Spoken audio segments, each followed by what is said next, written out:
Assalamualaikum warahmatullahi wabarakatuh. Saya Lovita Alfioni dari kelas A semester 5 Kesejahteraan Sosial Pagi.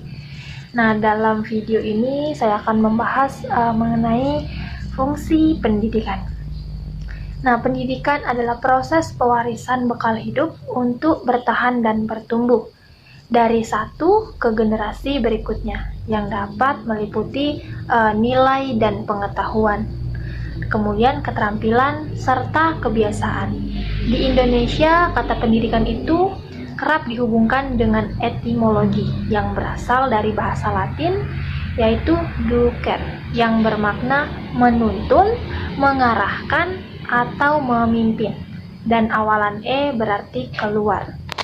Lalu, dengan begitu, pendidikan berarti kegiatan menuntun keluar. Karena itu, setiap pengalaman yang memiliki efek formatif pada cara orang berpikir, merasa, atau tindakan dapat dianggap sebagai pendidikan. Kemudian dalam bahasa Arab, pendidikan mengacu pada pengertian 3 terminologi, yakni tarbiyah, taklim, dan ta'dib.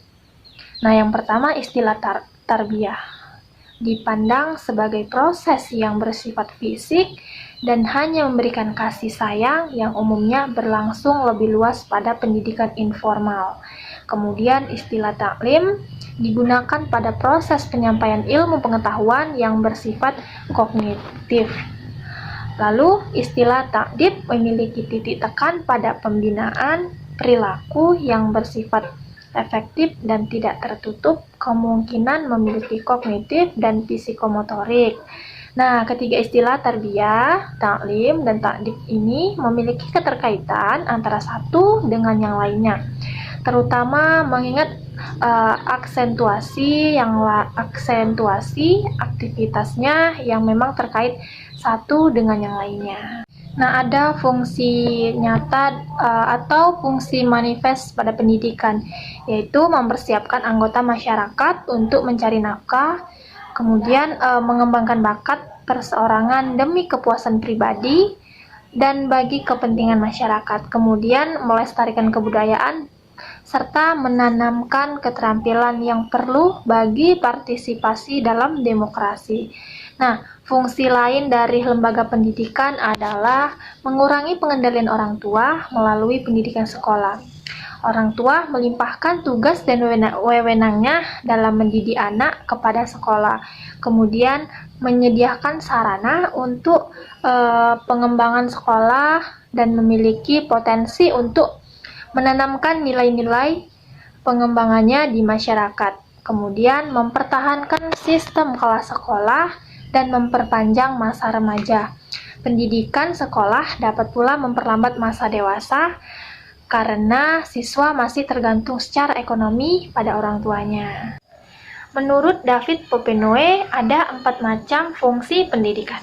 Nah, yang pertama transmisi atau pemindahan kebudayaan, kemudian yang kedua memilih dan mengajarkan peranan sosial, lalu menjamin integrasi sosial, serta sumber inovasi sosial. Nah, pendidikan di Indonesia terbagi lagi ke dalam 3 jalur, yaitu pendidikan formal. Pendidikan formal merupakan pendidikan yang diselenggarakan di sekolah-sekolah. Pada umumnya, jalur pendidikan ini mempunyai jenjang pendidikan yang jelas, mulai dari pendidikan dasar, pendidikan menengah, sampai pendidikan tinggi. Lalu ada pendidikan non-formal. Pendidikan ini paling banyak terdapat pada usia dini serta pendidikan dasar. Terdapat pula Taman Pendidikan Al-Quran atau TPA yang banyak terdapat di setiap masjid dan sekolah minggu yang terdapat di semua gereja. Lalu yang ketiga ada pendidikan informal, yaitu jalur pendidikan keluarga dan lingkungan yang berbentuk kegiatan belajar secara mandiri yang dilakukan secara sadar dan bertanggung jawab. Nah, yang terakhir pendidikan dan ekonomi. Tingkat pendidikan yang tinggi sangat penting untuk mencapai tingkat pertumbuhan ekonomi yang tinggi. Analisis empiris cenderung mendukung prediksi teoritis bahwa negara-negara miskin harus tumbuh lebih cepat dari negara-negara kaya karena mereka dapat mengadopsi teknologi yang sudah dicoba dan diuji oleh negara-negara kaya. Namun, transfer teknologi memerlukan manajer berpengetahuan yang mampu mengoperasikan mesin-mesin baru atau praktik produksi yang menutup kesenjangan melalui peniruan.